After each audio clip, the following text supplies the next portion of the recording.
Meu nome é Edilson. Tenho 42 anos. Lembro do calor daquela tarde de agosto como se estivesse agora, queimando minha nuca. Me vi ali, parado na praça central de Duque de Caxias, com uma sacola plástica na mão. O suor descia pelas costas, o coração acelerava num ritmo estranho, mas, por dentro, só um pensamento martelando: eu tinha uma missão. Era pleno dia, as pessoas passando, mães puxando crianças apressadas, velhinhos sentados em bancos, vendedores ambulantes gritando ofertas. Entre eles, a estátua de Nossa Senhora Aparecida, do alto, observando tudo. Me aproximei em passos duros, o celular preparado no bolso já pronto para gravação. Parei diante dela, puxei a sacola e, sem hesitar, joguei com força. O barulho foi seco, o cheiro invadiu o ar. De repente, me ouvi gritando, nem sei de onde saiu aquela voz, falando que católico adorava demônio, que imagem era idolatria, que eu era soldado do Altíssimo em guerra contra a mentira. Voltei para frente do celular, filmei tudo. Em segundos, postei nas redes sociais. O vídeo explodiu. Meus seguidores deliraram.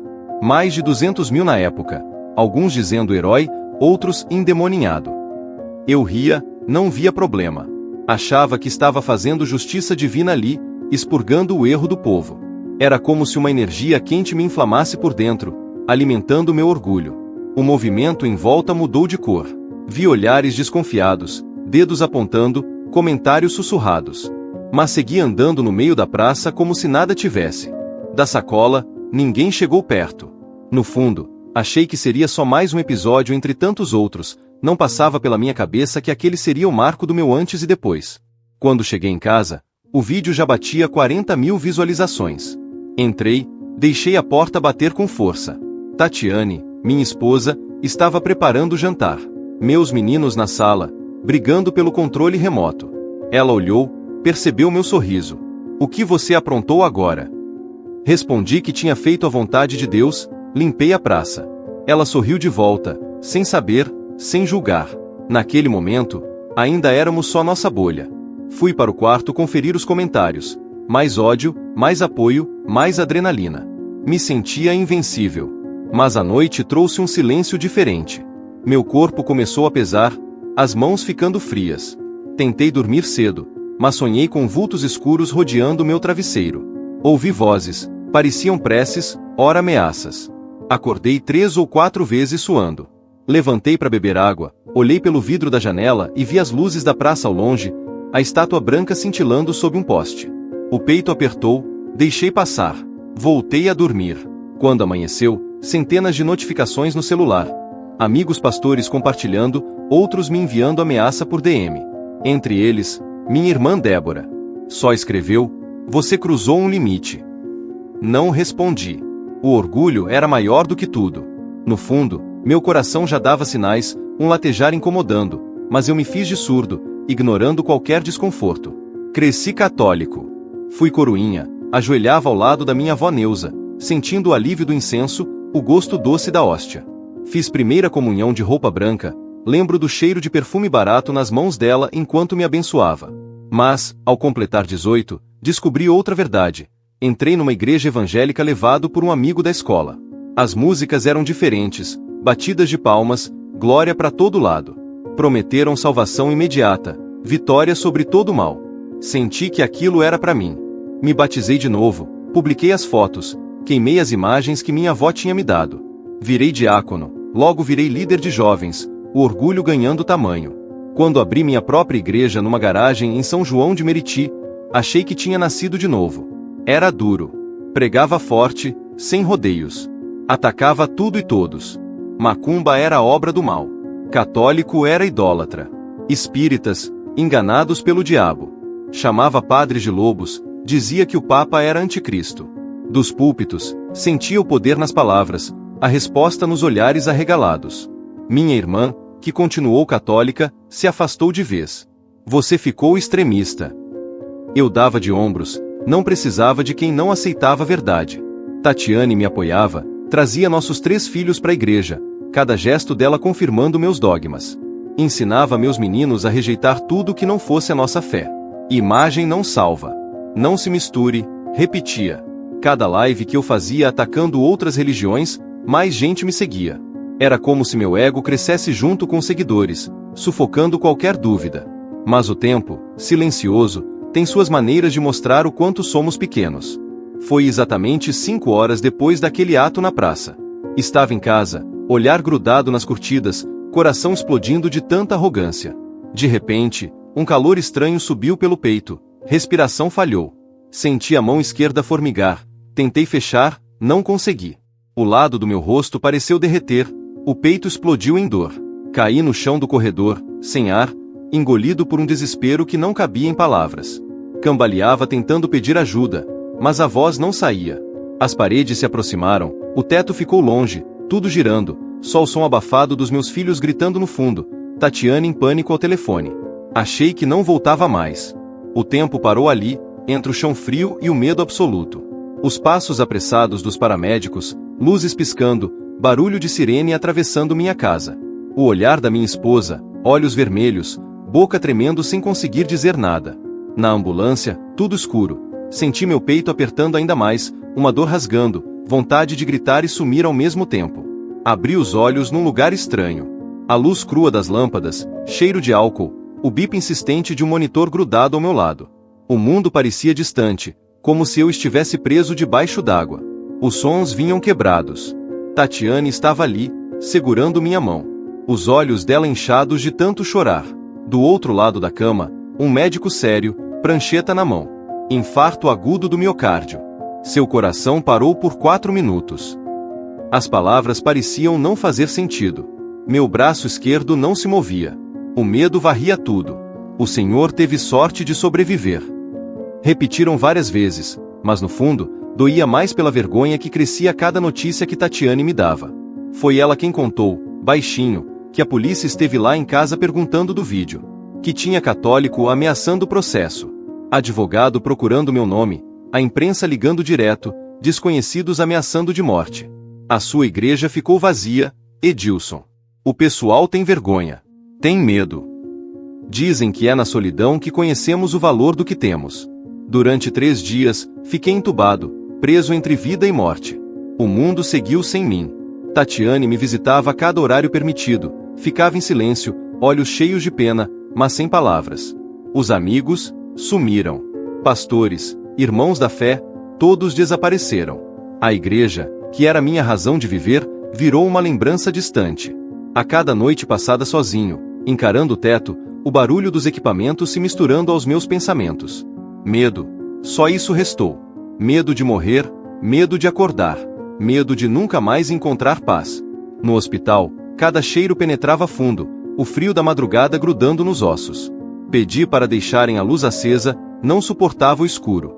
Comecei a sonhar com a estátua, a mesma expressão triste que vi na praça, mas agora chorava sangue, murmurando meu nome numa voz que gelava a alma.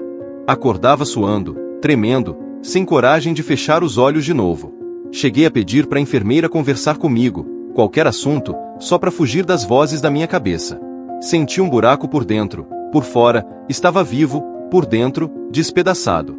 Na madrugada do 18º dia, uma senhora entrou para limpar o chão da enfermaria. Baixinha, cabelo grisalho, uniforme azul desbotado. Ela começou a cantarolar baixinho uma canção que eu não conhecia, mas o som foi tão suave que parecia aquecer o ar. Quando terminou de limpar, veio até minha cama e perguntou, num sussurro, "Posso orar pelo senhor?" Antes que eu respondesse, ela já segurava minha mão. Só consegui olhar para ela, surpreso com aquela coragem inesperada. Ela rezou. Rezou devagar, palavras macias, um Pai Nosso, uma Ave Maria, e por fim pediu a Nossa Senhora Aparecida para interceder por mim. Um arrepio correu pelo corpo. Quando terminou, perguntei, "A senhora é católica?" Ela sorriu, "Sou, filho. E sei quem você é? Vi seu vídeo." Fiquei calado, prendi a respiração. "Então por que está orando por mim?" "Porque você precisa. E porque ela já perdoou." Ela soltou minha mão e saiu da enfermaria, deixando um silêncio carregado de significado. Não aguentei. Chorei alto, soluçando. Não era arrependimento ainda, era medo. Um medo tão grande, tão fundo, que parecia não ter fim. Naquela noite, dormi pouco. Mas pela primeira vez, senti um alívio imediato, como se alguém tivesse retirado um peso do meu peito. Fiquei pensando, será que Deus fala com a gente assim, no silêncio de uma oração estranha, através de alguém que a gente nunca viu? Você já se sentiu assim também? Receber alta do hospital parecia alívio, mas a verdade é que o mundo fora dali estava mais pesado do que eu imaginava. Saí de cadeira de rodas, olhando o corredor comprido, sentindo um frio novo tomar conta do meu corpo. Tatiane veio me buscar. O olhar dela era um misto de cuidado e cansaço, segurava minha mão com delicadeza, evitando falar. Da porta para fora, senti o ar do lado de fora diferente, quase estranho. Cada passo até o carro era lento, o braço esquerdo sem vida, o coração fraco, a mente saturada de tudo o que tinha acontecido. No caminho para casa, vi minha cidade como se fosse pela primeira vez. As ruas que eu conhecia desde criança, agora pareciam hostis, cheias de olhares que me julgavam, ou pelo menos era assim que eu sentia. Chegando em casa, o silêncio era absoluto. Os 3 filhos, sempre barulhentos, agora se escondiam pelos cantos. Tatiane me sentou no sofá, preparou água, colocou o remédio na mesa, tudo sem dizer nada. Só o barulho dos passos preenchia o ambiente. Senti um cheiro estranho, mistura do perfume dela com algo agridoce, talvez lembrança do hospital, talvez só saudade de tempos em que tudo era mais simples. As horas passavam devagar. Cada notificação no celular era um soco. Uns xingando, outros ameaçando, outros zombando. Não tive coragem de ver o vídeo de novo. Fiquei parado, olhando pro teto da sala, mãos apoiadas na barriga, sentindo o infarto ainda marcando o ritmo do meu peito. Tatiane trouxe comida, mas eu mal consegui engolir. Tinha que reaprender tudo. Até mastigar virou desafio. À noite, sentei sozinho na sala escura, ouvindo o barulho distante dos carros na rua. O tempo ficou mais frio, mesmo que lá fora continuasse calor. Era como se o mundo seguisse, menos para mim. A dor não era só física. Eu ouvia ecos de vozes do passado, minha avó rezando, minha irmã me chamando para missa, amigos de infância brincando na praça. Tudo parecia distante. No silêncio, comecei a repensar cada palavra dura que lancei das tribunas, cada frase carregada de ódio travestido de fé.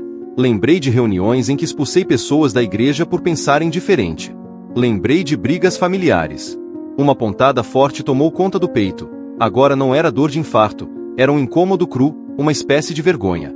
Tentei rezar, mas as palavras tropeçavam nos lábios. Deus, me ajuda. Mas a frase morria antes de chegar ao fim. Nem sabia mais por quem pedia. Nos dias seguintes, a rotina era pesada. Visita ao cardiologista, sessões de fisioterapia, sempre tentando recuperar os movimentos do braço. Os remédios deixavam a cabeça lenta, o corpo mais cansado. Tatiane nunca reclamou, mas percebia nos olhos dela a tristeza de quem perdeu um companheiro. Eu, que sempre fui o forte da casa, agora dependia para tudo: banho, comida, até para levantar do sofá. Chegava a sentir pena de mim mesmo, mas tentava esconder. Antes dormia tarde, agora não conseguia pregar os olhos. O medo voltou a visitar meus sonhos, sempre com a mesma imagem. A estátua chorando, o olhar fixo em mim, uma lágrima grossa escorrendo pela pedra branca. À noite, o cheiro de desinfetante do hospital vinha à memória. A música suave da senhora da limpeza não saía da cabeça. Porque ela já perdoou. Aquela frase rodava por dentro, doente, frágil, mas ainda assim, vivo. Queria acreditar que perdão era possível, mas não sabia como começar. Um domingo, ao final da tarde, sentado à mesa, Tatiane finalmente quebrou o silêncio. Você precisa pedir desculpa. Não estou falando de polícia, estou falando do coração. Não respondi, mas foi como se o peso dobrasse. Passei um tempo olhando para minhas mãos, sentindo o quanto estava pequeno, diminuído pelos próprios atos. Na mesma madrugada, acordei de um sono agitado. Um cheiro doce, diferente, invadiu a casa. Era como se tivesse uma planta florida dentro da sala, mas nenhuma flor existia ali. Senti um calor tomar conta do peito, olhos marejando do nada. Tatiane acordou junto, desceu as escadas, olhou para mim assustada. Você está sentindo isso? Assenti, sem coragem de falar. Fomos juntos até a cozinha, atraídos pelo aroma inexplicável. Sobre a mesa, uma rosa branca, perfeita, ainda salpicada de gotinhas de orvalho. A casa toda estava trancada, janelas fechadas. Senti um tremor subir pelas pernas. Peguei a flor com cuidado, o coração disparando de outra forma, como se a própria vida me desse um sinal silencioso. Tatiane caiu de joelhos, chorando baixinho. Fiquei ali parado, segurando a rosa, sem entender, mas com a sensação de que tudo tinha mudado de lugar. Passei o resto da noite sentado no sofá, a rosa branca nas mãos. O perfume inundava a sala, uma doçura que parecia carregar o peso dos anos, das mágoas e das dores. Não consegui dormir. As horas passaram devagar, a mente embaralhada entre o medo do que viria e a esperança de que talvez houvesse, finalmente, um caminho de volta.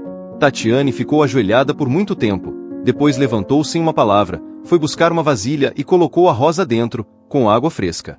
Eu só olhava, mudo, tentando captar o significado daquele momento. Nada do que vivi me preparou para aquilo. Quando o sol começou a nascer, decidi que precisava fazer mais do que só sentir remorso. Era hora de buscar resposta, de pedir perdão, não só a Deus, mas aos que eu tinha magoado. Me arrastei até o telefone e liguei para a paróquia de Nossa Senhora Aparecida. A voz do padre Augusto atendeu do outro lado, calma e grave. Pedi um horário, disse que precisava de ajuda. Ele marcou para aquela manhã mesmo. Tatiane quis me acompanhar, e fomos juntos, em silêncio, pelas ruas que agora me pareciam menos hostis, como se a simples decisão de buscar reconciliação tivesse mudado a paisagem. Quando cheguei na igreja, minhas pernas tremiam. O cheiro de vela e incenso, que um dia me acalmara, agora quase me fazia chorar. Esperei uns minutos até o padre me receber. Entrei na sala, fechei a porta atrás de mim. Desabei. Falei tudo, sobre o que fiz na praça, sobre o vídeo, sobre a vergonha, as ameaças, o hospital, os sonhos. Chorava de soluçar, sem me preocupar com o que ele pensaria. O padre Augusto esperou em silêncio, depois me abraçou forte. O perdão já foi dado. O importante é não carregar esse fardo sozinho. Aquilo me tocou de uma forma profunda, e pela primeira vez em anos, senti vontade de ficar em silêncio, só ouvindo. Passei a frequentar as missas, sempre sentado no fundo da igreja, com medo de ser reconhecido. A cada celebração, sentia o peso diminuir devagarinho. Demorou meses para conseguir olhar para a imagem de Nossa Senhora sem sentir o rosto queimar de vergonha. Busquei ajuda com terapia, tratei do coração, fechei minha igreja. Passei a trabalhar como voluntário numa casa de recuperação. Era parte do meu caminho de volta, tentar reparar um pouco do estrago que tinha causado. Minha irmã Débora reapareceu uma tarde, me ligando com voz baixa. Vamos tomar um café. Nos encontramos num boteco simples, ela segurou minha mão, não disse nada além de sentir sua falta. Isso foi como um sopro de esperança. O tempo foi amaciando as coisas aos poucos. Tatiane voltou a sorrir, meus filhos já não tinham tanto medo do meu silêncio. Ainda tenho pesadelos, às vezes. Ainda acordo no meio da noite sentindo cheiro de hospital, ou ouvindo bip de aparelhos. Mas agora, quando olho para a rosa branca, guardada num porta-retrato na sala, sinto algo diferente. Um alívio e uma leveza que há muito tempo não sentia. Aprendi, na dor e na solidão, que respeito não é concordar, é acolher. Que o nome de Deus nunca pode ser usado para machucar. E que, mesmo quando achamos que não há mais saída, a misericórdia é maior do que qualquer erro que a gente possa cometer. Talvez, no fim, todos estejamos buscando o mesmo abraço, não é? Os meses seguintes foram de reconstrução lenta, como quem aprende a caminhar de novo depois de um tombo grave. Acordava cedo, tomava os remédios, fazia os exercícios que o fisioterapeuta ensinou. O braço esquerdo ainda era fraco, mas aos poucos ganhava movimento. Tatiane preparava café, colocava pão quentinho na mesa, e a gente conversava sobre coisas simples. Conta de luz, dever de casa dos meninos, a feira da semana. Parecia pouco, mas era tudo. Eram nesses momentos que eu sentia que ainda havia vida para ser vivida, que nem tudo tinha acabado naquela tarde de agosto. O trabalho voluntário na casa de recuperação virou minha nova rotina. Era um lugar simples, num bairro afastado, onde homens e mulheres buscavam recomeço depois de vícios, de rua, de perdas. Eu ajudava na cozinha, servia refeições, ouvia histórias. No começo, era difícil olhar nos olhos daquelas pessoas sem sentir vergonha de mim mesmo. Afinal, eu também estava ali tentando me recuperar, não de droga, mas de algo pior, do orgulho que quase me matou. Com o tempo, percebi que cada um carregava sua dor de um jeito diferente. E que não havia espaço para julgamento. Descobri que escutar era mais poderoso do que pregar, que o silêncio às vezes vale mais que 1000 palavras. Um dia, enquanto lavava a louça na cozinha da casa de recuperação, um rapaz chamado André se aproximou. Ele tinha tatuagens no pescoço, olhar cansado, mas um sorriso sincero. Você é aquele cara do vídeo, né? Gelei. Meu coração disparou, as mãos tremeram. Pensei em negar, mas não tinha mais força para mentir. Sou, sim. Ele assentiu devagar. Tá tentando mudar? Tô. Ele deu um tapinha no meu ombro. Eu também, mano. A gente tá junto. Aquilo me quebrou por dentro. Não esperava acolhimento ali, muito menos de alguém que provavelmente tinha visto o pior de mim. Mas foi exatamente isso que recebi. E foi a partir daquele dia que entendi que perdão não vem só de cima, vem também dos lados, das pessoas comuns que escolhem enxergar além do erro. As noites continuavam pesadas. Mesmo com toda a mudança, o passado insistia em voltar. Sonhava com a praça, com a sacola, com a multidão me apontando, com minha própria voz gritando. Às vezes acordava suado, o peito apertado, o medo de que tudo voltasse a desmoronar. Mas agora, quando isso acontecia, eu não ficava sozinho na angústia. Tatiane acordava junto, pegava minha mão, rezava baixinho. E eu deixava. Não interrompia mais, não criticava. Só fechava os olhos e sentia a calma daquelas palavras entrando devagar, amolecendo o que estava duro. Minha irmã Débora passou a me visitar com mais frequência. Trazia bolo, sentava na sala, conversávamos sobre infância, sobre a avó Neuza, sobre os tempos em que tudo era mais leve. Ela me contou que nunca deixou de rezar por mim, nem nos piores momentos. Eu sabia que você ia voltar, ela disse, olhos marejados. Só não sabia que ia ser assim. Pedimos perdão um ao outro. Ela, por ter se afastado.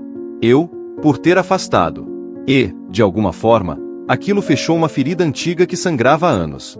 Voltei à Igreja Católica devagar, ainda carregando a vergonha, mas também um desejo genuíno de pertencer. Comecei a participar de grupos de oração, algo que jamais imaginei fazer. Aprendi que fé não precisa de barulho, não precisa de show. Que o sagrado pode estar no silêncio de uma vela acesa, no olhar de quem reza ao seu lado, no cheiro do incenso que sobe lento. Passei a entender que Deus fala de muitas formas, e que eu tinha passado anos gritando alto demais para conseguir ouvir. Um dia, o padre Augusto me convidou para ajudar numa ação social da paróquia. Distribuição de alimentos para famílias carentes. Aceitei sem pensar duas vezes.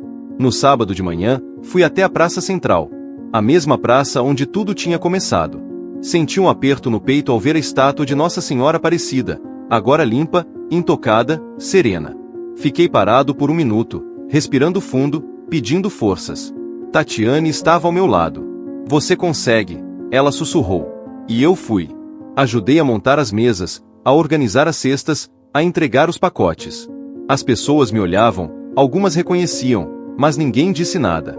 Só recebiam o alimento, agradeciam e iam embora. No fim do dia, estava exausto, mas com uma sensação diferente no peito. Não era mais vergonha. Era esperança. A rosa branca continuava no porta-retrato da sala, intacta. Tatiane trocava água toda semana, mas a flor não murchava. Era como se o tempo não passasse para ela. Meus filhos perguntavam de onde tinha vindo, e eu sempre respondia, foi um presente. Não conseguia explicar mais do que isso.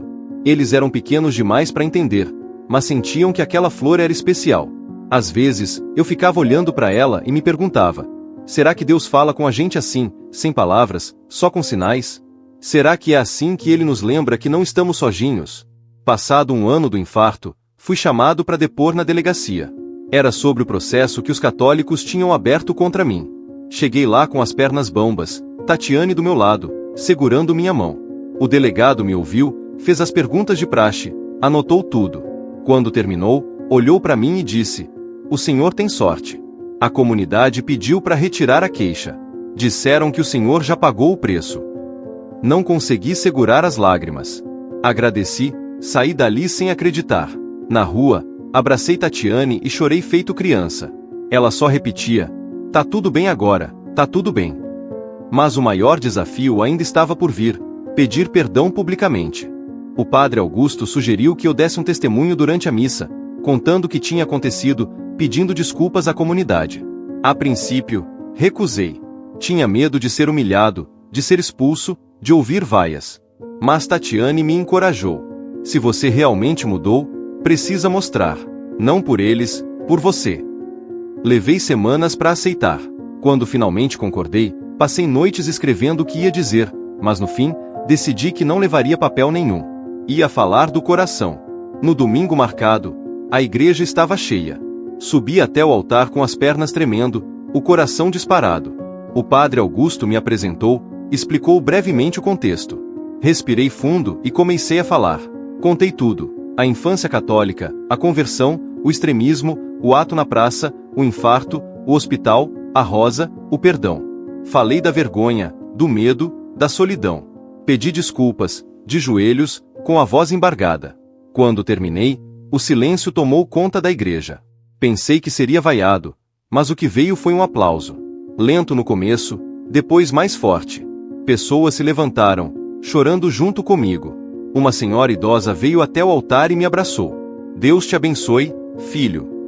Senti que, finalmente, tinha voltado para casa. Os dias seguintes foram mais leves. Continuei trabalhando na casa de recuperação, agora com mais liberdade para contar minha história. Muita gente se identificava, dizia que também tinha sido dura demais com os outros, que também tinha errado em nome da fé. Percebi que eu não estava sozinho nessa luta. Que a arrogância religiosa era uma doença silenciosa, que matava aos poucos, afastando as pessoas do verdadeiro amor. Hoje, 2 anos depois daquela tarde de agosto, olho para trás e vejo o quanto mudei.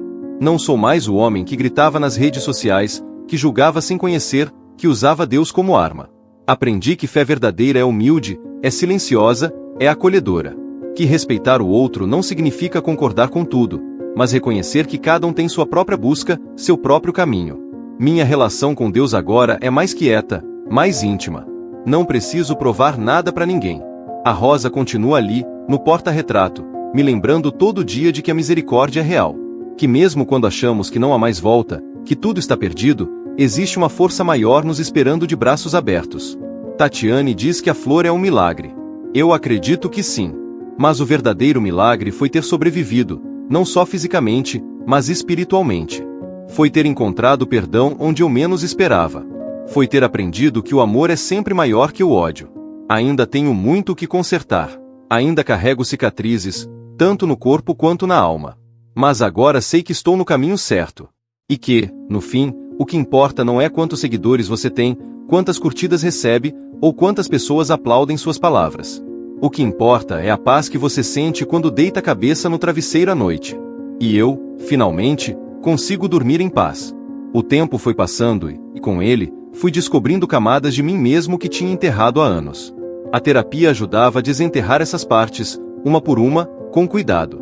Minha terapeuta, Dona Clara, uma mulher de uns 60 anos, cabelos brancos e óculos de leitura pendurado no pescoço, tinha uma paciência que eu nunca vi em ninguém. Ela não julgava, só ouvia. E fazia perguntas que me forçavam a olhar para dentro, para lugares que eu evitava há décadas.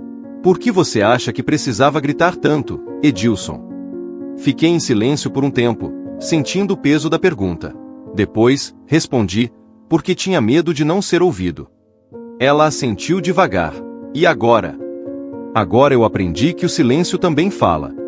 Na casa de recuperação, passei a facilitar rodas de conversa. Era estranho no começo, me colocar naquela posição depois de tudo.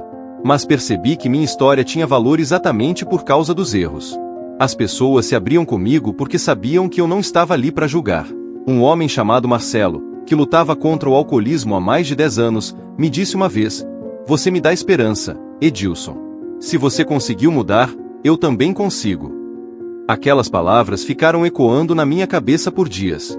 Me dei conta de que meu maior propósito agora não era converter ninguém, não era pregar doutrinas.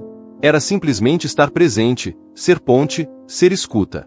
As visitas à minha avó Neuza tinham parado anos atrás, quando me afastei do catolicismo. Ela já estava com mais de 80 anos, morando numa casa simples em Duque de Caxias, cuidada por uma sobrinha. Decidi ir vê-la. Quando cheguei, ela estava sentada numa cadeira de balanço na varanda, cobertor nas pernas, rosário nas mãos. Ao me ver, os olhos dela se encheram de lágrimas. "Meu neto", foi tudo que conseguiu dizer. Me ajoelhei na frente dela, peguei suas mãos enrugadas e pedi perdão. "Vó, eu errei. Errei muito. Desculpa por ter te magoado." Ela acariciou meu rosto, tremendo. "Eu sempre soube que você voltaria, meu filho. Sempre rezei por isso." Ficamos ali, chorando juntos, sem pressa. O cheiro de café velho e sabonete de glicerina inundava a varanda, me levando de volta à infância, quando tudo era mais simples. Naquela tarde, ela me contou histórias que eu tinha esquecido. De quando eu era coroinha, de quando ajudava a arrumar as flores do altar, de quando cantava no coral da igreja. "Você era tão doce, Edilson. Tão puro." O que aconteceu? Não soube responder direito. Tentei explicar sobre a conversão, sobre o desejo de pertencer, sobre a busca por verdade. Mas, no fundo, percebi que o que tinha acontecido comigo foi simples. Eu troquei uma fé viva por uma fé endurecida. Troquei o amor pela certeza. E, no processo, me perdi. Antes de ir embora, vovó Neuza me deu uma medalha de Nossa Senhora Aparecida. Era pequena, de metal desgastado, pendurada numa correntinha fina. Era da sua mãe. Guarde com você. Peguei com as mãos tremendo, senti o peso daquele objeto simples carregando décadas de fé, de oração, de proteção. Coloquei no pescoço ali mesmo e nunca mais tirei. Aquela medalha virou meu amuleto de humildade, meu lembrete diário de que eu não podia mais me achar dono da verdade. Na casa de recuperação, um episódio marcou profundamente minha trajetória. Uma mulher chamada Joana, que tinha perdido a guarda dos filhos por causa do crack, chegou destruída. Ela não falava com ninguém, passava os dias trancada no quarto, recusando comida. Tentei me aproximar algumas vezes, mas ela me ignorava. Até que um dia, durante uma das rodas de conversa, ela levantou a mão e pediu para falar. Com a voz embargada, contou que tinha sido criada numa igreja evangélica rígida, que o pastor dizia que viciado ia pro inferno, que Deus não perdoava quem caía. Eu sempre acreditei nisso. Por isso nunca pedi ajuda. Achava que eu era lixo, que não tinha jeito. Meu coração apertou. Vi em Joana o reflexo do que eu tinha feito com tantas pessoas. Plantar culpa em vez de esperança, condenação em vez de acolhimento. Depois da reunião, sentei com ela.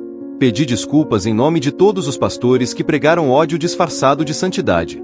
Falei da minha própria queda, do meu próprio resgate. Ela chorou nos meus ombros, e eu chorei junto. Desde aquele dia, Joana começou a se abrir, a participar, a reconstruir a vida. Meses depois, conseguiu a guarda dos filhos de volta. No dia em que ela saiu da casa de recuperação, me abraçou forte e disse: "Você me salvou." Respondi: "Não fui eu. Foi Deus usando as nossas cicatrizes para curar umas às outras." As noites ainda traziam inquietações. Mas agora, quando o medo batia, eu não fugia mais. Sentava na sala, acendia uma vela, olhava para a rosa no porta-retrato e conversava com Deus. Não rezava fórmulas prontas, não repetia versículos decorados. Só falava, do jeito que vinha. Às vezes agradecia. Às vezes pedia forças. Às vezes só ficava em silêncio, sentindo a presença de algo maior do que eu, algo que não precisava de nome nem de ritual. Estava ali, simplesmente. O segundo aniversário do infarto chegou sem aviso. Acordei naquela manhã de agosto com o corpo pesado, lembrando exatamente onde eu estava 2 anos atrás. No chão da minha casa, sem ar, sem esperança. Mas agora, ao me levantar, senti gratidão.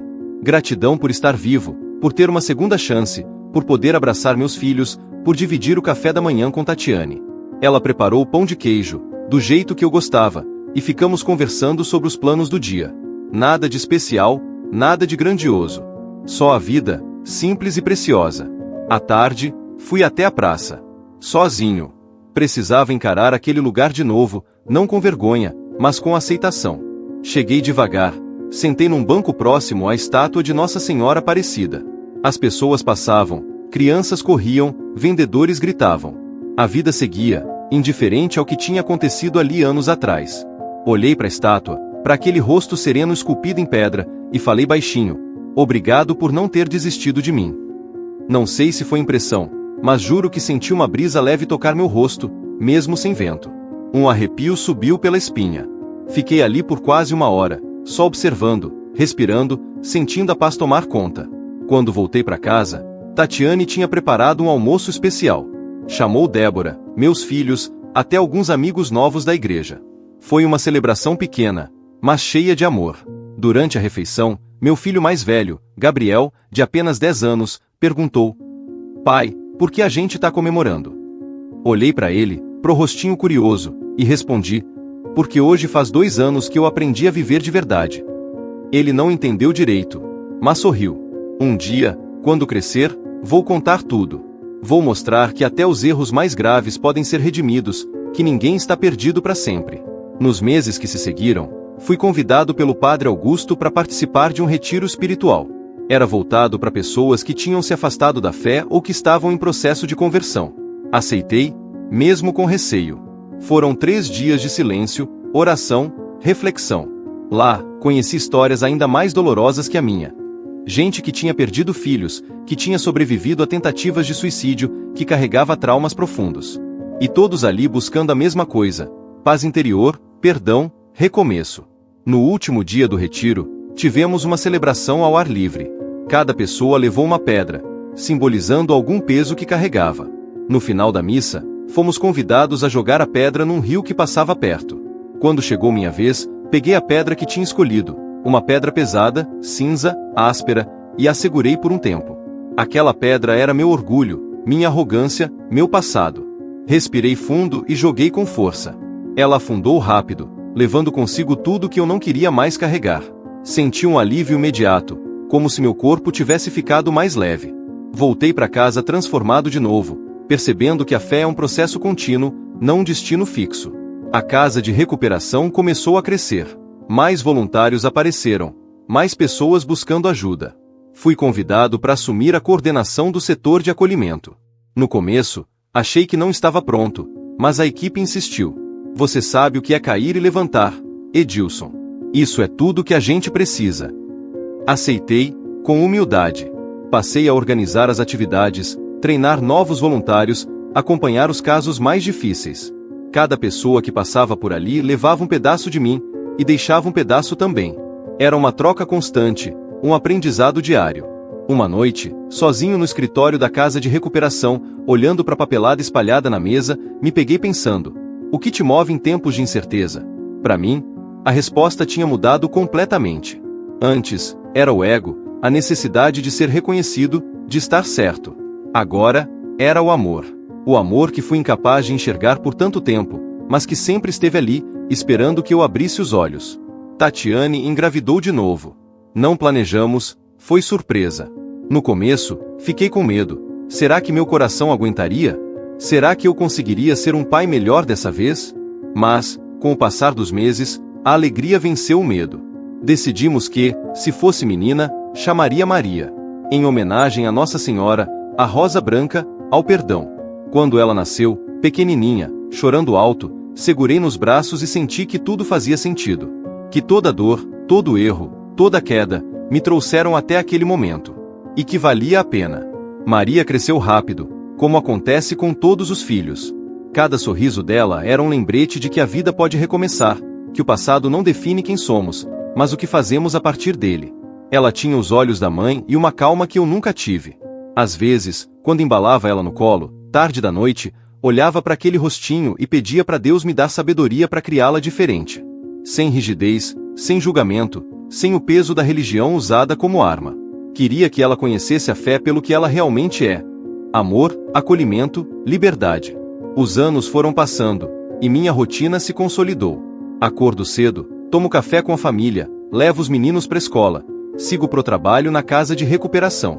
Às tardes, quando sobra tempo, visito minha avó Neuza, que agora está mais frágil, mas ainda reza seu terço todos os dias. Ela segura minha mão, agradece por eu ter voltado, e eu agradeço por ela nunca ter desistido de mim. A medalha que ela me deu continua no meu pescoço, desgastada pelo tempo, mas carregando um peso simbólico que me âncora. A Igreja Católica se tornou minha casa de novo, mas de um jeito diferente. Não vou porque sinto obrigação, vou porque encontro paz ali. Participo da missa aos domingos, ajudo nas campanhas sociais, às vezes sirvo como ministro da palavra. Nunca imaginei que voltaria a subir no altar, mas agora, quando leio as Escrituras, faço com reverência, com humildade, sem querer provar nada. Apenas dividindo uma mensagem que também está me curando. Um domingo, durante a homilia, o padre Augusto falou sobre o filho pródigo. Aquela parábola que eu tinha ouvido tantas vezes, mas que agora fazia sentido de um jeito totalmente novo. O filho que sai de casa, que desperdiça tudo, que cai na miséria, e que, mesmo assim, é recebido de braços abertos pelo pai. Comecei a chorar ali, no meio da missa, sem conseguir parar. Tatiane apertou minha mão, e eu deixei as lágrimas caírem. Porque era exatamente isso que tinha acontecido comigo. Eu era o filho que tinha saído, que tinha desperdiçado, que tinha caído. E fui recebido de volta. Na casa de recuperação, um rapaz novo chegou. Ele se chamava Lucas, tinha 20 e poucos anos, olhar perdido, corpo magro demais. Tinha sido expulso de casa pela família por causa da dependência química. Sentei com ele no primeiro dia, Perguntei o que ele precisava.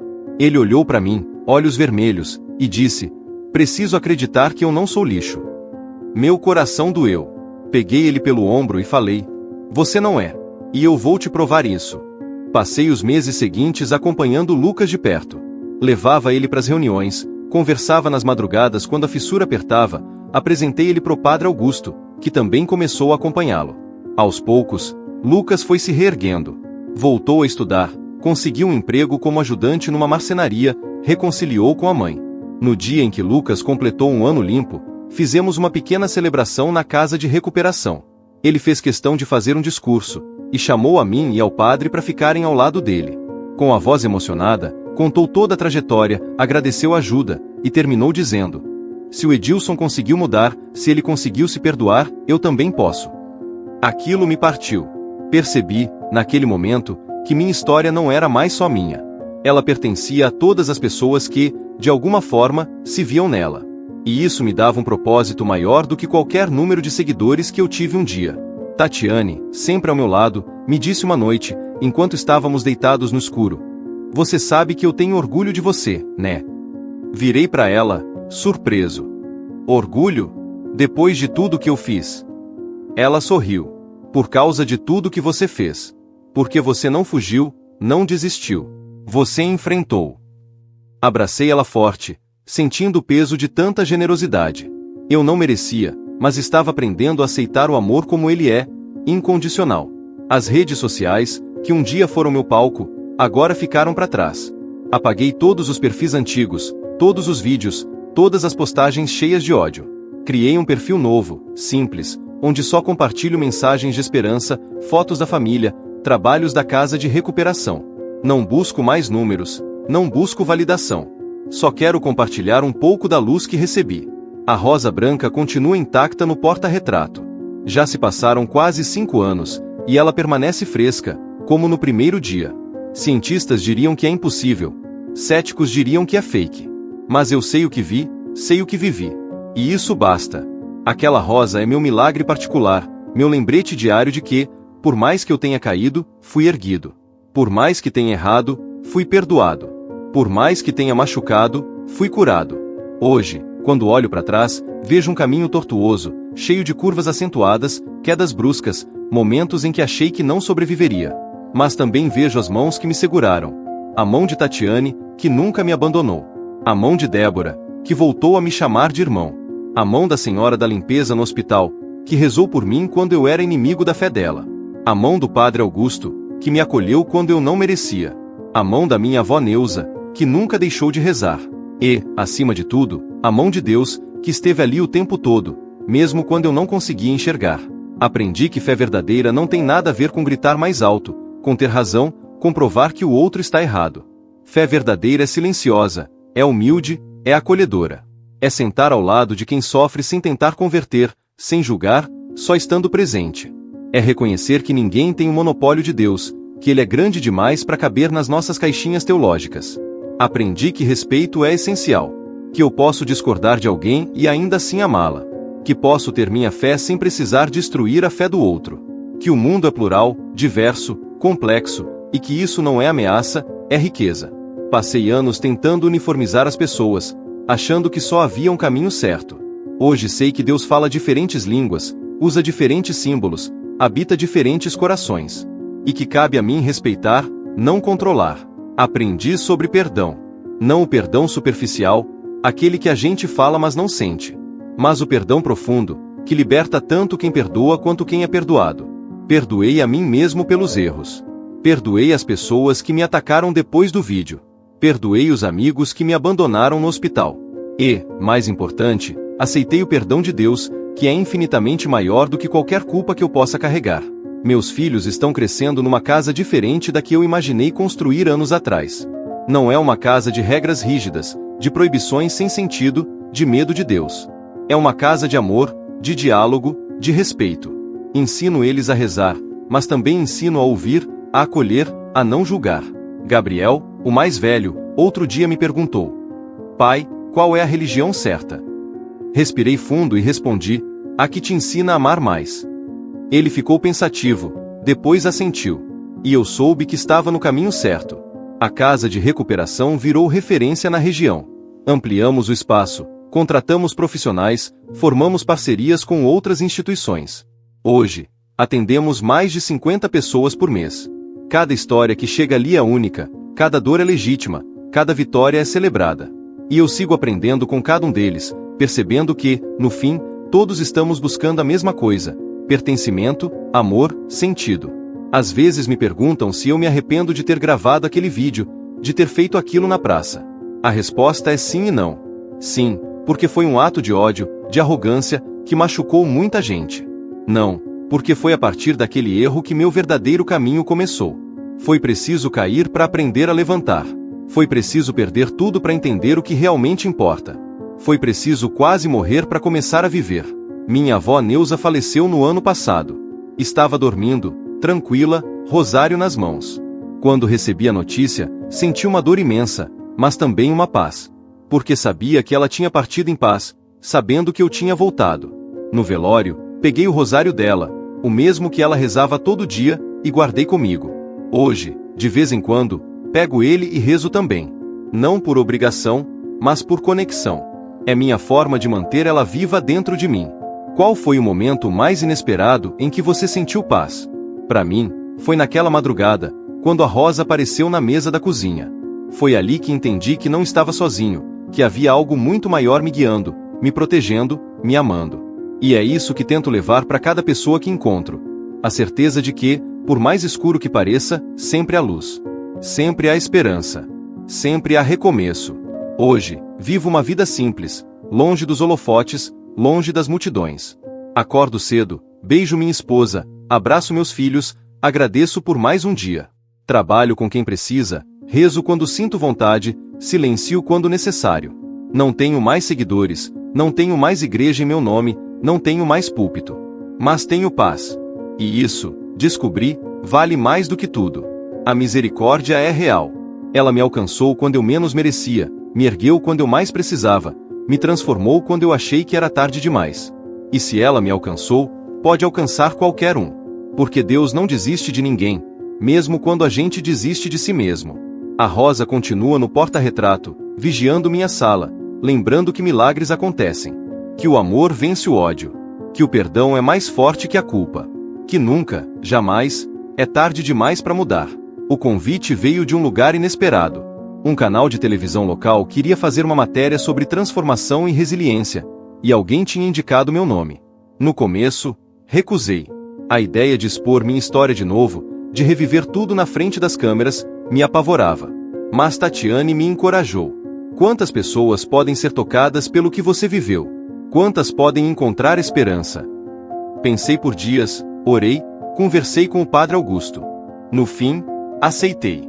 Mas com uma condição: que pudessem mostrar também à casa de recuperação o trabalho que fazemos, as pessoas que estão se reerguendo. Não queria que fosse sobre mim. Queria que fosse sobre a possibilidade de recomeço. A gravação foi marcada para uma terça-feira. Cheguei nervoso, mão suando, coração acelerado. A equipe era pequena, apenas um repórter, um cinegrafista e um assistente. Sentamos na sala da casa de recuperação, rodeados pelas pessoas que eu acompanhava diariamente. O repórter, um homem jovem de nome Felipe, começou fazendo perguntas simples: nome, idade, profissão. Depois, foi aprofundando.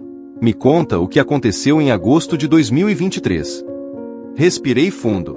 E contei. Tudo. Desde o ato na praça até o infarto, o hospital, a Rosa, o perdão. Minha voz falhou várias vezes, os olhos encheram de lágrimas, mas continuei. Porque sabia que alguém, em algum lugar, precisava ouvir aquilo. Quando terminei, o silêncio tomou conta da sala. Até a equipe de gravação estava emocionada. Felipe limpou os olhos discretamente e agradeceu. Isso vai ajudar muita gente, Edilson. Tenho certeza. A matéria foi ao ar 2 semanas depois. Não assisti ao vivo, não tive coragem. Mas Débora ligou chorando, dizendo que estava lindo, que estava real. Nos dias seguintes, meu telefone não parou de tocar. Mensagens de desconhecidos agradecendo, pedindo conselhos, compartilhando suas próprias histórias de queda e recomeço. Percebi que minha dor, exposta com honestidade, tinha virado ponte para outras pessoas atravessarem suas próprias dores. Entre as mensagens, uma me marcou profundamente. Era de um pastor evangélico de outra cidade. Ele escreveu: Edilson, eu sou você há 5 anos atrás. Prego ódio disfarçado de verdade. Ataco outras religiões. E tô vazio por dentro. Seu relato me fez enxergar o que eu me tornei. Obrigado por ter a coragem de expor sua fraqueza. Você me salvou de mim mesmo. Chorei lendo aquela mensagem. Respondi, ofereci apoio, marcamos uma conversa. Ele veio me visitar meses depois, e hoje está em processo de transformação também.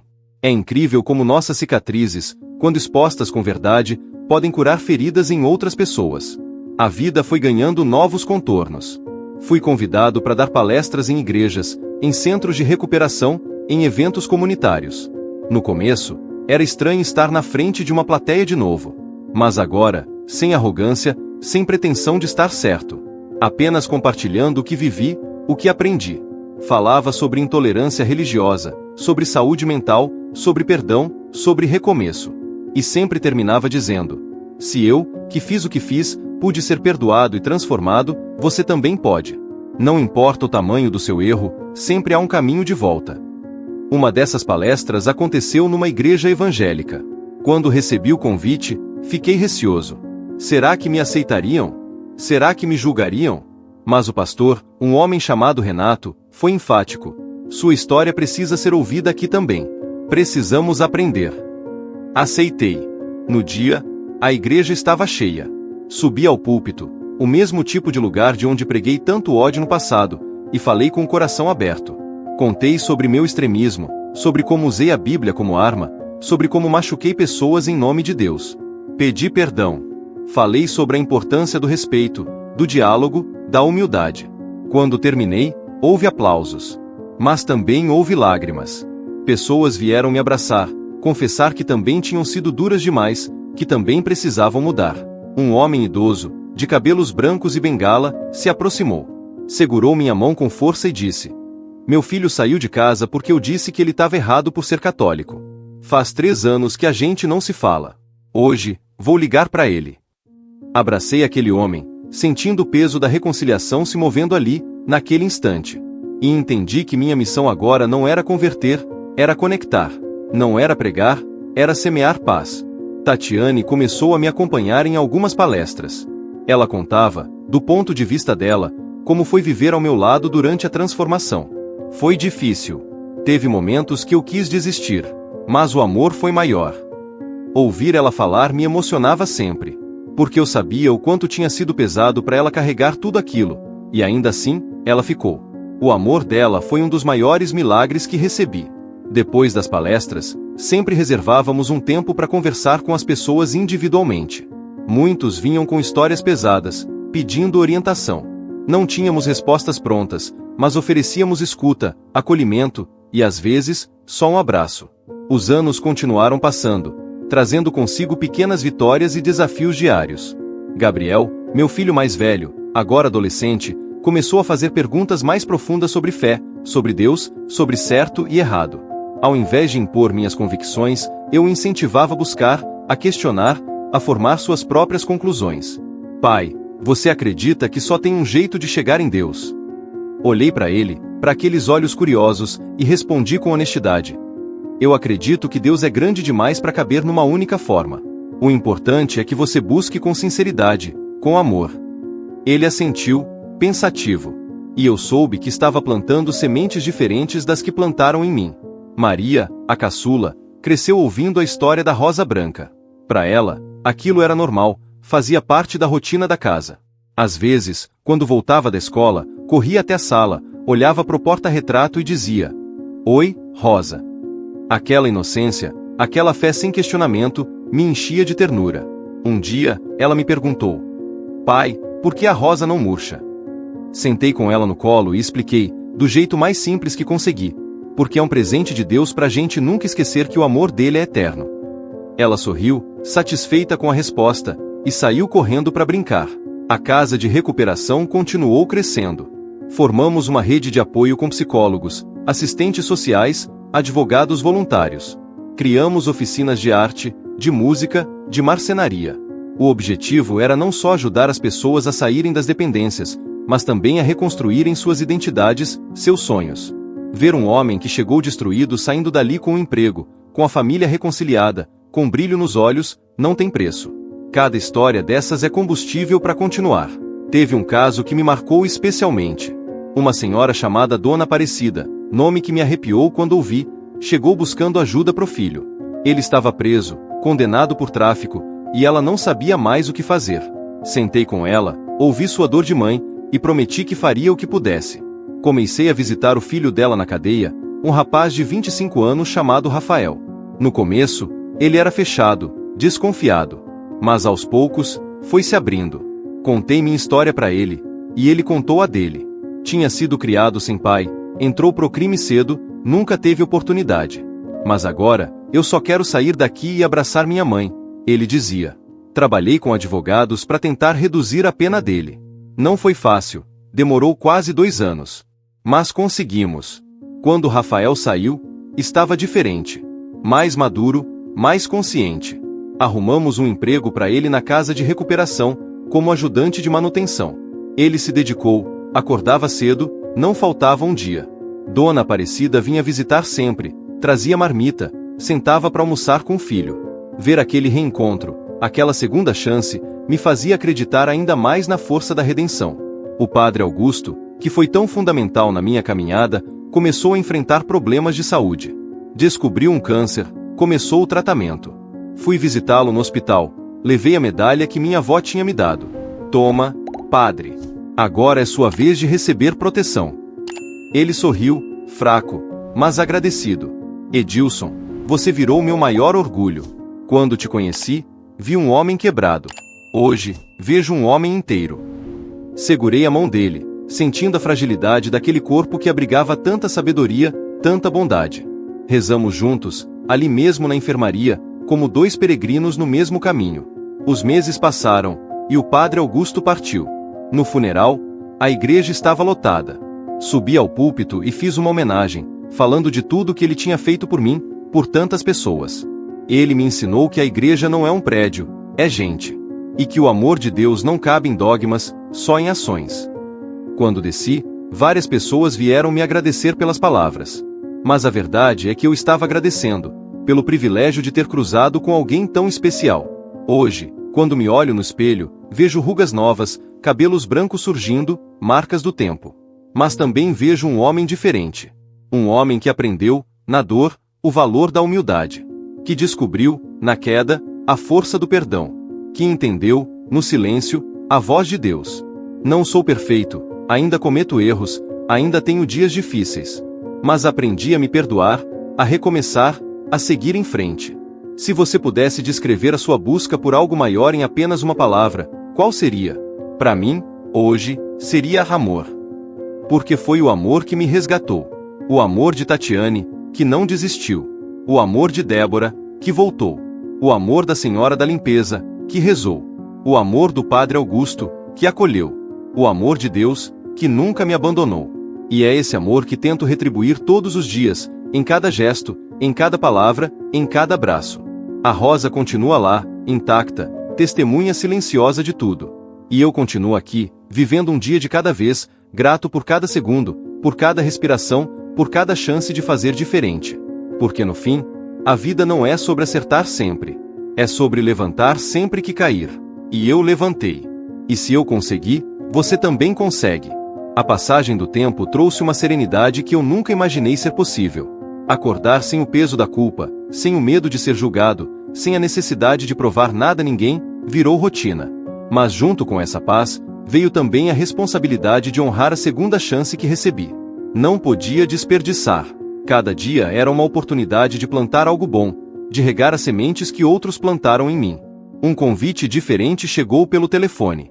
Era de uma universidade, queriam que eu participasse de um debate sobre intolerância religiosa e discurso de ódio. Fiquei surpreso. Eu não tenho formação acadêmica, respondi. A coordenadora, professora Helena, foi firme. Mas você tem experiência. E é isso que os alunos precisam ouvir. Teoria a gente ensina. Vivência, só você pode trazer. Aceitei, mesmo inseguro. No dia marcado, cheguei ao auditório e me deparei com mais de 200 estudantes. Meu coração disparou, as mãos suaram. Mas quando comecei a falar, senti uma liberdade nova.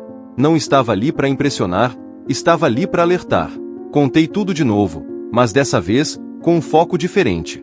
Falei sobre como o discurso de ódio se disfarça de verdade religiosa, sobre como o ego se esconde atrás de versículos bíblicos, sobre como a internet amplifica o pior de nós. Eu usei as redes sociais como arma. E quase morri por causa disso. Literalmente. Os estudantes ficaram em silêncio, absorvendo cada palavra. No final, abri para perguntas. Uma jovem levantou a mão, voz trêmula. Como a gente sabe quando está sendo intolerante? Às vezes a gente acha que está defendendo a fé, mas está só machucando. Respirei fundo. Quando suas palavras afastam em vez de aproximar, quando geram medo em vez de amor, você cruzou a linha. A verdadeira fé une, não separa. Depois do debate, vários estudantes vieram conversar. Um rapaz, que se apresentou como Tiago, disse que era evangélico e que se identificou com minha história. Eu também sou muito duro nas redes. Posto coisas pesadas contra católicos, contra gays, contra todo mundo que eu acho que tá errado. Mas hoje, ouvindo você, percebi que tô virando o que você era. E eu não quero isso. Dei meu contato para ele. Disse que podia me chamar sempre que precisasse. Meses depois, Tiago me procurou de novo. Tinha apagado as postagens antigas, tinha pedido desculpas publicamente, estava reconstruindo sua forma de expressar a fé. Você me salvou de um caminho perigoso, Edilson. Mas a verdade é que quem me salvou foi Deus, usando até minhas piores escolhas para gerar transformação. A casa de recuperação passou por uma ampliação. Conseguimos um terreno maior, construímos novos quartos, uma biblioteca, uma horta comunitária. O sonho era criar um espaço completo de reintegração, onde as pessoas pudessem não só se curar, mas também aprender, plantar, colher. A inauguração foi num sábado ensolarado. Convidamos toda a comunidade, fizemos uma celebração ecumênica com padre, pastor, mãe de santo, rabino. Foi lindo ver todos juntos, orando cada um à sua maneira, mas unidos por um propósito comum: acolher quem precisa. Olhei em volta, vi Tatiane sorrindo, meus filhos ajudando a servir as pessoas, Débora conversando com os voluntários. Senti que tudo tinha valido a pena. Durante a celebração, um homem idoso se aproximou. Ele carregava uma bengala, andava devagar, o rosto marcado pelo tempo. Parou na minha frente e disse: "Você não me conhece, mas eu te conheço. Eu tava na praça naquele dia. Vi tudo. Meu corpo gelou. Fiquei com raiva de você, com muito ódio. Passei meses desejando que você pagasse. Mas hoje, vendo tudo isso aqui, vendo o que você se tornou, eu vim te dizer: eu te perdoo. E peço perdão por ter guardado rancor." Meus olhos encheram de lágrimas. Abracei aquele homem, sentindo o peso de anos sendo dissolvido ali, naquele abraço simples. "Obrigado", foi tudo que consegui dizer. Ele sorriu, deu um tapinha nas minhas costas e foi embora. Nunca mais o vi, mas carrego aquele momento como um dos mais sagrados da minha vida. À noite, depois que todos foram embora, sentei sozinho na horta. O cheiro de terra molhada, o canto dos grilos, o céu estrelado. Fechei os olhos e agradeci. Agradeci pela queda, porque ela me ensinou humildade. Agradeci pela dor, porque ela me ensinou empatia. Agradeci pelo infarto, porque ele me forçou a parar e repensar tudo. Agradeci pela rosa, pelo perdão, pelas pessoas que não desistiram de mim. E agradeci pelo presente, pela oportunidade de viver diferente, de ser diferente. Tatiane veio me buscar, sentou ao meu lado sem dizer nada. Ficamos ali, em silêncio, só curtindo a presença um do outro. Depois de um tempo, ela falou baixinho: "Você sabe que eu te amo, né?" Segurei a mão dela. "Eu sei. E eu te amo mais do que consigo expressar." Ela encostou a cabeça no meu ombro. "A gente passou por tanta coisa. Mas olha onde a gente chegou." Olhei em volta, para aquele espaço que ajudamos a construir, para aquele legado de amor e recomeço. A gente chegou longe. Os últimos anos trouxeram uma paz que eu não sabia que existia. Não é aquela paz de quem não tem problemas, mas a paz de quem aprendeu a confiar, a soltar, a entregar. Continuo com minhas lutas diárias, a saúde do coração que exige cuidados, as memórias que às vezes voltam sem avisar, o cansaço natural de quem carrega uma história pesada. Mas aprendi a conviver com tudo isso sem me deixar consumir.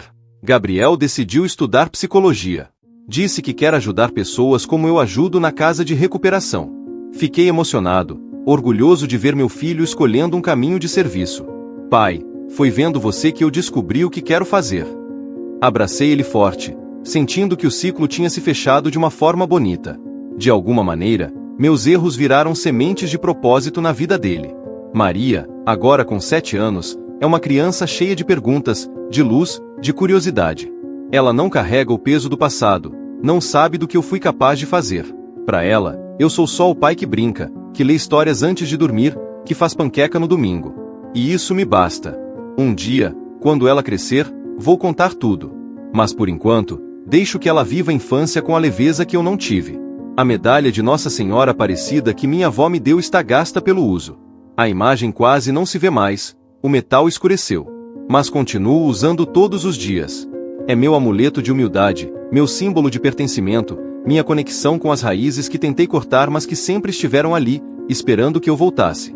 Recentemente, fui convidado para visitar uma prisão e falar com os detentos. Foi uma das experiências mais intensas da minha vida. Entrar naquele lugar, sentir o peso da privação de liberdade, olhar nos olhos de homens que cometeram erros graves. Vi em cada um deles um pedaço de mim. Falei sobre redenção, sobre segundas chances, sobre o fato de que nenhum erro é maior que a possibilidade de recomeço. Vocês estão aqui pagando pelo que fizeram. Mas isso não define quem vocês são para sempre. Eu também paguei. E hoje, tô do outro lado. Vocês também podem chegar lá. Vários choraram, alguns se abriram depois, contaram suas histórias, seus arrependimentos. Saí de lá exausto, mas com a certeza de que tinha plantado algo.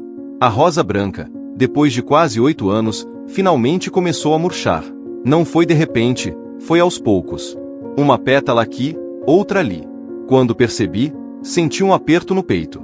Será que era um sinal? Será que algo ia mudar? Mas então, numa manhã, enquanto olhava para ela, entendi. O milagre não era a rosa durar para sempre. O milagre era ela ter durado o tempo necessário para eu aprender a lição. Para eu internalizar que o amor de Deus é real, que o perdão é possível, que a transformação é viável. Peguei as pétalas secas com cuidado, guardei num envelope. E coloquei uma foto da rosa no porta-retrato, no lugar onde ela ficava. O milagre continua vivo, agora dentro de mim. Tatiane e eu comemoramos 20 anos de casamento. Fizemos uma renovação de votos, simples, na Igreja Católica, com o padre que assumiu depois do falecimento do padre Augusto. Foi emocionante repetir as promessas, agora com um entendimento muito mais profundo do que significam. Eu prometo te amar na alegria e na tristeza, na saúde e na doença. Dessa vez, eu sabia exatamente sobre o que estava falando. Tínhamos passado pela tristeza, pela doença, e tínhamos sobrevivido juntos. Na festa pequena que fizemos depois, com amigos da igreja e da casa de recuperação, Lucas, o rapaz que tinha chegado destruído anos atrás, fez um brinde. Vocês dois são prova de que o amor resiste. E o Edilson é prova de que a gente pode mudar. Obrigado por não desistirem, nem um do outro, nem da gente. Todos aplaudiram, e eu, mais uma vez, chorei. Mas eram lágrimas boas, de gratidão, de realização. Hoje, quando fecho os olhos para dormir, não tenho mais pesadelos. Sonho com a praça, mas agora ela é diferente. A estátua de Nossa Senhora Aparecida está lá, iluminada, serena. E eu estou aos pés dela, não jogando nada, mas ajoelhado, orando. Acordo desses sonhos com paz no coração, com a certeza de que fui perdoado, de que fui transformado, de que fui amado apesar de tudo. Minha vida não é perfeita. Tenho contas a pagar, problemas a resolver, dias difíceis. Mas é uma vida cheia de sentido, de propósito, de amor. E isso, aprendi, é tudo que realmente importa. Não importa quantas vezes você cai, importa quantas vezes você levanta. Não importa o tamanho do seu erro, importa o tamanho do seu arrependimento e da sua disposição para mudar. Se hoje eu pudesse voltar no tempo e falar com o Edilson de 15 de agosto de 2023, eu diria: para, respira, olha para dentro antes de atacar para fora. Porque a guerra que você acha que está travando lá fora é, na verdade, uma guerra interna. E você só vai encontrar paz quando parar de lutar e começar a amar. Mas não posso voltar. Só posso seguir em frente. E é isso que faço, um dia de cada vez, com fé, com esperança, com amor. A misericórdia é real. Ela me encontrou no pior momento, me ergueu do fundo do poço, me deu um novo nome, uma nova história.